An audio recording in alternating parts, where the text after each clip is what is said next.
जी हाँ, सॉरी, आप SIP investment से पैसा नहीं कमा सकते।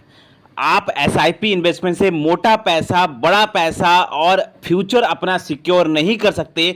अगर आज के वीडियो में हम जो 6 मिस्टेक्स बताने वाले हैं, अगर आप वो कर रहे हैं तो सॉरी, आप एसआईपी इन्वेस्टमेंट से बड़ा पैसा नहीं बना सकते। आज हम आपके लिए लेकर आए हैं 6 ऐसी गलतियां जो अक्सर बहुत सारे लोग कर रहे हैं एसआईपी इन्वेस्टमेंट में।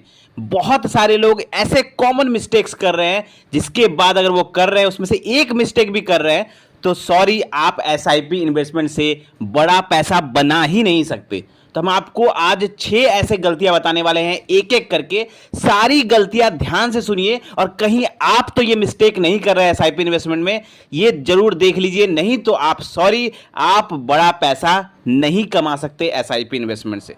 और 6 में गलतियां बताने वाला हूं। जो छठी गलती है वो तो अक्सर लोग कर रहे हैं, बहुत ज्यादा लोग कर रहे हैं, तो एक एक गलती एकदम ध्यान से सुनिए।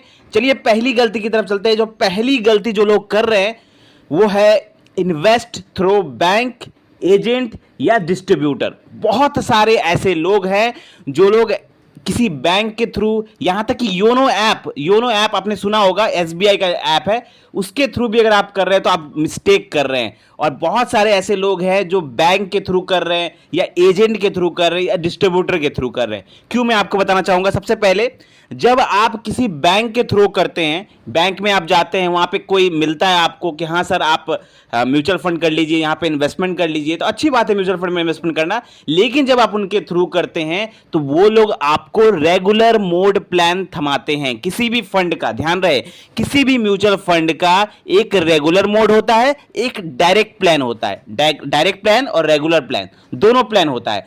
जब आप रेगुलर प्लान चूज करते हैं तो वहां पर एक्सपेंस रेशियो ज्यादा रहता है, जिसके कारण लॉन्ग टर्म में आपको रिटर्न कम होके मिलता है।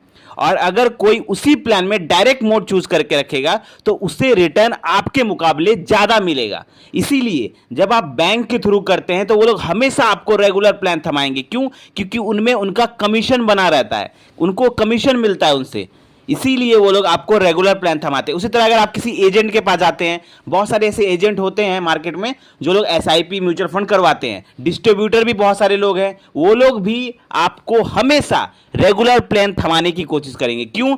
क्योंकि उनमें उनका कमीशन बना होता है। तो जब भी आप इन्वेस्टमेंट करें, और योनो ऐप में भी अगर आप जाएंगे, जो एसबीआई का योनो ऐप है जहां पे म्यूचुअल फंड प्रोवाइड होता है, जब आप वहां पे भी जाएंगे ना तो आप देखेंगे कि वहां पर ज्यादातर रेगुलर प्लान आपको सजेस्ट किए जाएंगे ऊपर से। तो अगर आप रेगुलर प्लान चूज करते हैं तो आप बहुत बड़े, आपको जो रिटर्न है वो बहुत कम होके मिलेगा लॉन्ग टर्म में।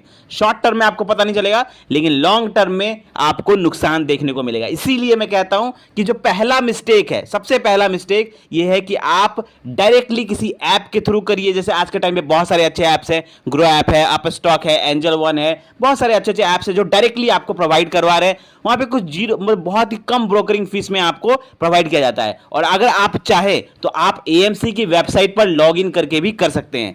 आप चाहे किसी ऐप के थ्रू करिए या किसी एएमसी की वेबसाइट के थ्रू करिए, जब भी आप करिए या किसी के थ्रू भी करिए, आप ध्यान रखें कि आप डायरेक्ट प्लान चूज कर रहे हो, रेगुलर प्लान नहीं। ठीक है, ये हो गया पहला मिस्टेक। दूसरा मिस्टेक चलते हैं, वो है शॉर्ट टर्म एसआईपी। बहुत सारे ऐसे लोग हैं जो शॉर्ट टर्म एसआईपी कर रहे हैं, मतलब बहुत कम समय के लिए एसआईपी, जैसे 1-2 साल के लिए एसआईपी कर रहा है। कोई किसी का टारगेट है कि हाँ मैं पैसा यहाँ पर डाल देता हूँ, 2 साल बाद निकाल लूंगा। कोई सोचता है कि मैं 1 साल बाद निकालूंगा, 6 महीने बाद निकालूंगा। तो शॉर्ट टर्म अगर आप एसआईपी करते हैं तो भी आप बड़ा पैसा नहीं बना पाएंगे म्यूचुअल फंड में। क्यों नहीं बना पाएंगे? क्योंकि short term SIP mutual fund जो है ना, वो शॉर्ट टर्म के लिए है ही नहीं। अगर आपको शॉर्ट टर्म में पैसा बनाना है तो आप स्टॉक मार्केट में जाइए, आप ऑप्शन ट्रेडिंग में जाइए, आप क्रिप्टो करेंसी मार्केट में जाइए। Long term SIP, mutual fund, lump sum investment, जो भी आप म्यूचुअल फंड में कर रहे हैं वो लॉन्ग टर्म का खेल है। म्यूचुअल फंड एक टेस्ट क्रिकेट मैच है, T20 क्रिकेट मैच नहीं है।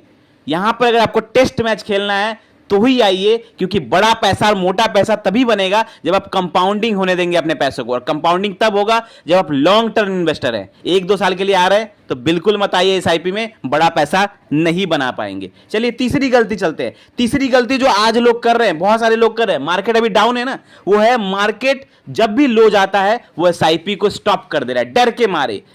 फियर जो डर है, मार्केट का जो डर है कि मेरा पैसा तो और नीचे चला जाएगा, वो एसआईपी को स्टॉप कर देता है। ये जो है तीसरी गलती, बहुत कॉमन मिस्टेक है जो बहुत सारे लोग कर रहे हैं, वो बिल्कुल भी आपको नहीं करना। क्यों नहीं करना? कि जब मार्केट जब लो जाता है ना, उस टाइम जो डर के लोग एसआईपी क्लोज कर देते कि मेरा पैसा गिर जाएगा, वो बहुत बड़ी गलती है। क्योंकि जब आप लो मार्केट में जब आप एसआईपी स्टॉप करते हैं तो आप बहुत बड़ा बेनिफिट नहीं उठा पाएंगे। क्योंकि जब मार्केट लो होगा तब अगर आप एसआईपी चालू रखते हैं तो आपको सस्ते दाम पर ज्यादा यूनिट मिलता है। जब आप म्यूचुअल फंड खरीदते हैं तो आपको कुछ यूनिट मिलता है। हर एनएवी होता है म्यूचुअल फंड का, एनएवी यानी रेट के हिसाब से आपको यूनिट मिलता है। जब मार्केट ऊपर रहता है तब आप एसआईपी करें तो आपको कम यूनिट मिलेगा। लेकिन जब आप मार्केट लो रहेगा, एकदम डाउन रहेगा, उस टाइम अगर एसआईपी कर रहे हैं तो आपको ज्यादा यूनिट मिलता है, ज्यादा सामान मिलता है। इसके कारण आपको ज्यादा फायदा होता है लॉन्ग टर्म में। तो जब भी मार्केट लो जाए, कभी भी भूल के भी एसआईपी स्टॉप ना करें। हो सके तो अगर आपके पास एक्स्ट्रा पैसे हैं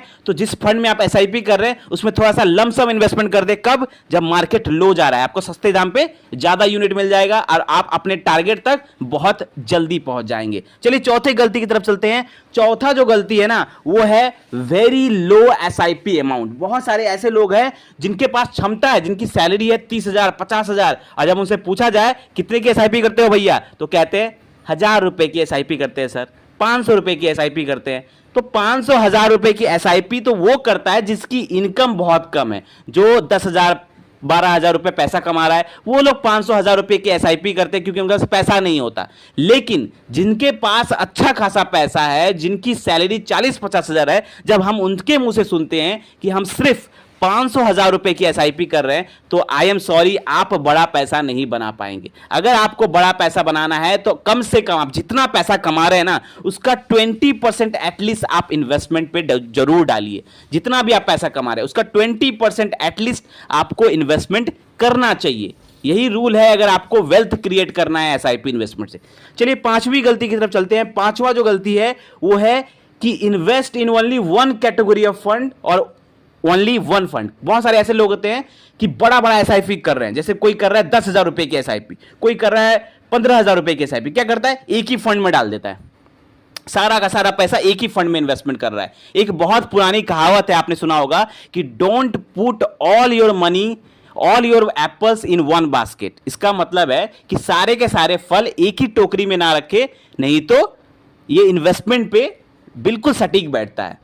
क्योंकि जब आप सारे के सारे पैसे एक ही फंड में डाल देंगे तो आपको डाइवर्सिफिकेशन का फायदा नहीं मिलेगा।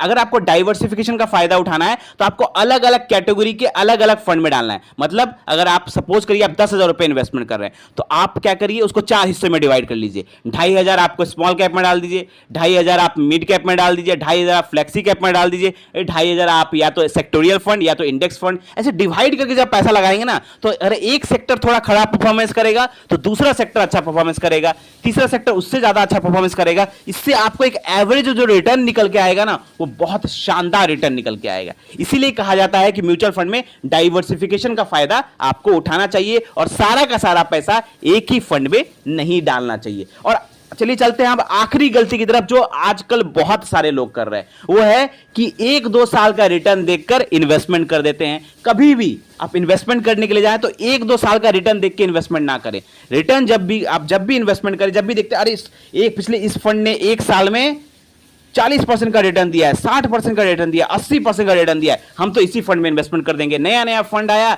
1-2 साल का रिटर्न देखा, इन्वेस्टमेंट कर दिया। ये गलती आप ना करें। कम से कम फंड का 3 साल का डाटा जरूर देखें। अगर आप 3 से 5 साल का डाटा देखते हैं और उसका डाटा अगर सही है, 3 से 5 साल में इसने अच्छा परफॉर्मेंस किया है, तभी जाकर किसी फंड में इन्वेस्टमेंट करें। कभी भी सिर्फ 1-2 साल का रिटर्न देखकर इन्वेस्टमेंट ना करें। क्योंकि बहुत सारे लोग देखते हैं सर इस फंड ने तो 1 साल में 90% का रिटर्न दिया है, इस फंड में हम इन्वेस्टमेंट करेंगे। ऐसा नहीं है। आप पहले उस फंड का पूरा डिटेल देखिए, वो फंड पिछले 5 साल में कैसा परफॉर्मेंस किया है, उसका फंडामेंटली वो स्ट्रांग है कि नहीं, उसकी होल्डिंग्स क्या क्या है, उसका होल्डिंग एनालिसिस कितना है, एक्सपेंस रेशियो कितना है, सब कुछ देख के ही इन्वेस्टमेंट करना चाहिए। सिर्फ 1-2 साल का रिटर्न देख के इन्वेस्टमेंट कभी ना करें। तो आई होप आपको ये 5 गलती, अगर आप ये 6 गलती जो हमने आपको बताया, अगर ये 6 गलती आप नहीं करते तो आप एसआईपी इन्वेस्टमेंट से जरूर पैसा कमा सकते हैं। और अगर आप इसमें 6 गलती में से कोई भी एक गलती कर रहे हैं तो सॉरी, आप एसआईपी से बड़ा पैसा, मोटा पैसा नहीं कमा सकते। मिलते हैं कल एक और वीडियो के साथ। थैंक यू, धन्यवाद।